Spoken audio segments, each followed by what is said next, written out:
भारत माँ के लाल तिरंगे को लहराने आए हैं। हम भारत माँ के लाल तिरंगे को लहराने आए हैं। वंदे मातरम, वंदे मातरम, वंदे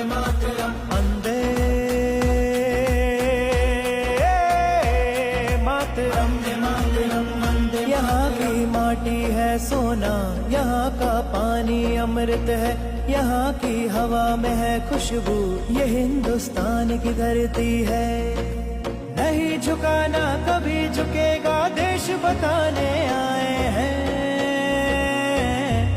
हम भारत माँ के लाल तिरंगे को लहराने आए हैं। हम भारत माँ के लाल तिरंगे को लहराने आए हैं। वंदे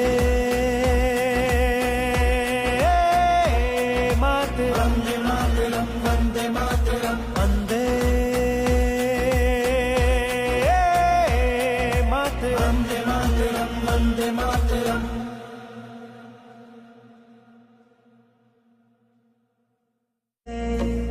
नहीं झुकाना कभी झुकेगा, देश बताने आए हैं।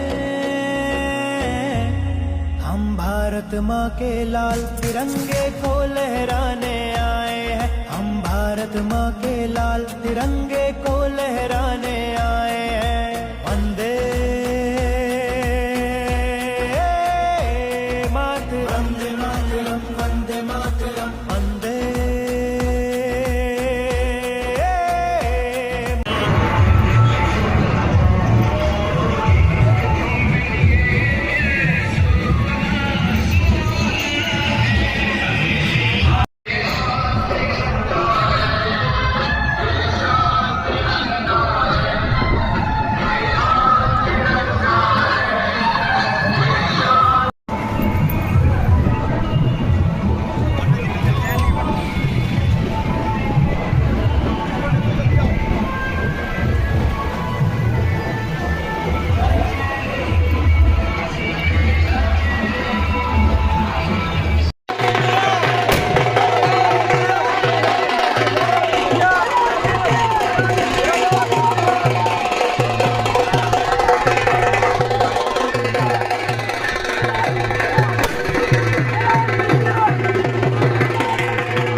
मंचाची महामंत्री श्री रविंद्र जोगी जी, श्री नंदलाल यादव जी, श्री मुकेश करावत जी, जिला उपाध्यक्ष भाजपा श्री वीरेंद्र यादव जी, एक बार शेर साहब का जोरदार तालियों से स्वागत करें, अभिनंदन करें। कार्यक्रम के शुभारंभ में सबसे पहले मां सरस्वती की पूजन से मैं माननीय अतिथि से निवेदन करूंगा कि वो आए और कन्या पूजन और मां सरस्वती के पूजन। ये क्षेत्र की विकास, अभी पोस्ट ऑफिस का जीर्णोद्धार भी मैंने करवाया था। इस क्षेत्र की प्रगति, चाहे सिंचाई हो, चाहे सड़क हो, चाहे शिक्षा के क्षेत्र में जो आपने मांग रखी है, आप और हम दोनों लड़ेंगे, हम भिड़ेंगे, पर ईसागढ़ और चंदेरी के लिए विकास हम लेके आएंगे। हम भारत और चंदेरी में तो केंद्रीय विद्यालय मैंने लगा दिया। हम भारत और जो बहुत बड़ी लंबी मांग थी कि रेलवे की लाइन आनी चाहिए, उसकी सर्वे मतलब पहला कदम ललितपुर से चंदेरी से ब्रजेंद्र जी के पिपराई तक, उसका सर्वे का स्वीकृति हमने प्रदान कर दी है। अब उसकी सर्वे का नतीजा का इंतजार करना होगा। अगर सुखद नतीजा आया तो क्षेत्र का रेलवे की प्रगति का भी शुभारंभ हम लोग करने जाएंगे। मैं इतना ही कहना चाहता हूं मेरी ईसागढ़ की जनता से, मेरा और आपका एक हृदय का संबंध 25 वर्षों का रहा है। ये विश्वास मैं आपको दिलाता हूं, चाहे अमृत 2 योजना हो, चाहे मुख्यमंत्री शहरी आवास और विकास की योजना हो, 3 लाख करोड़ का बजट है अमृत 2 योजना का, 1362 करोड़ रुपए का बजट है मुख्यमंत्री शहरी विकास योजना का। ईसागढ़ की विकास और प्रगति हम सुनिश्चित करेंगे।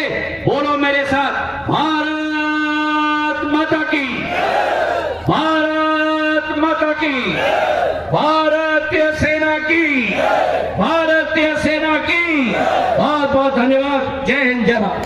बहुत धन्यवाद, बहुत बहुत धन्यवाद माननीय स्पीकर। एक बार और वीरता का प्रमाण लगाकर ऐसे दुश्मनों का आत्मा को झकझोर करके छोड़ दिया है।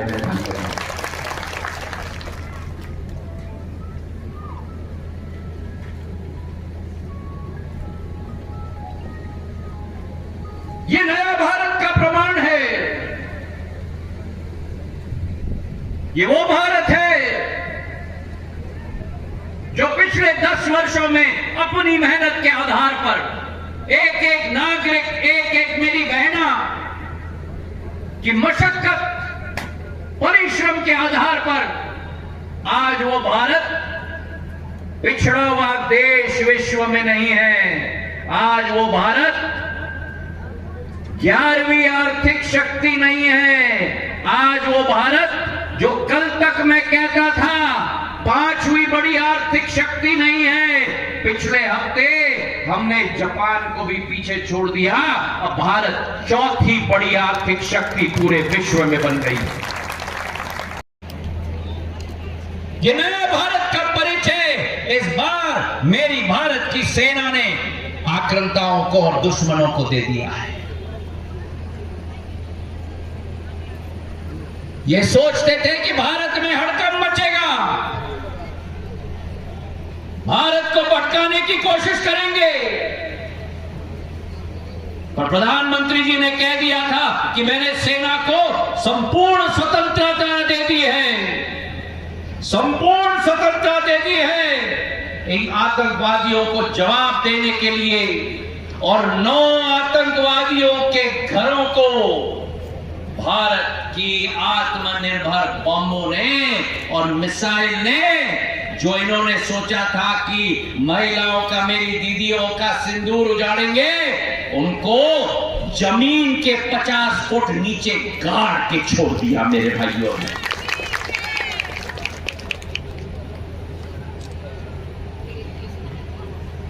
एक एक मेरी बहन की सिंदूर का जवाब मेरे भारत के सेना के हमारे लोगों ने लिया। और जब उन्होंने सोचा कि बदले में हम सरहद पे गोली चलाएंगे,